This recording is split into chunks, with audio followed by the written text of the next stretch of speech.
స్తోత్రములు. మీ అందరికీ నా వందనాలు.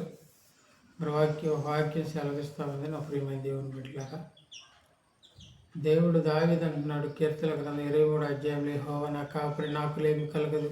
పచ్చిగల చోట్ల ఆయన నన్ను పరుండ చేయుచున్నాడు. శాంతికరమైన జలములతో ఆయన నన్ను నడిపించున్నాడు. తన నామమును బట్టి నీతి మార్గంలో నన్ను నడిపించున్నాడు. గాఢాంధకారపు లోయలలో నేను సంచరించినను ఏ అపాయమునకు నేను భయపడను. నీవు నాకు తోడయ్యందువు, నీ దుడ్డుకారు నీ దండము నన్ను ఆదరించును అంటున్నాడు. నా శత్రువులు ఎదుట నీవు నాకు భోజనం సిద్ధపరిచితవు. నోనితో నా తల అంటి ఉన్న నా గిన్నె నిండి పొర్లుచున్నది. నేను బ్రతుకు దినములన్నీ కృపాక్షేమములే నా వెంట వచ్చును. స్థిరకాలము నేను యెహోవా మందిరంలో నివాసం చేస్తానని అంటున్నాడు.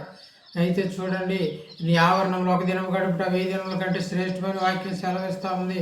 ఎక్కడెక్కడో అనేక స్థలాల్లో గడిపేవారిగా, స్నేహితులతో గడిపేవారిగా, బంధువులతో గడిపేవారిగా, ఫంక్షన్లోనూ లేకపోతే ఆర్భాటించేవారిగా ఉంటారు. కానీ నా దేవుని సన్నిధిలో ఒక దినం గడుపుట 1000 దినముల కంటే శ్రేష్టమైన వాక్యం తెలియజేస్తూ ఉంది. నా ప్రియమైన దేవుని బిడ్డలారా, నా ప్రియ దేవుని కుమారులారా, మీరు ఎక్కడ జీవిస్తూ ఉన్నారు? ఎక్కడ మీ సహజీవనం కొనసాగిస్తూ ఉన్నారు?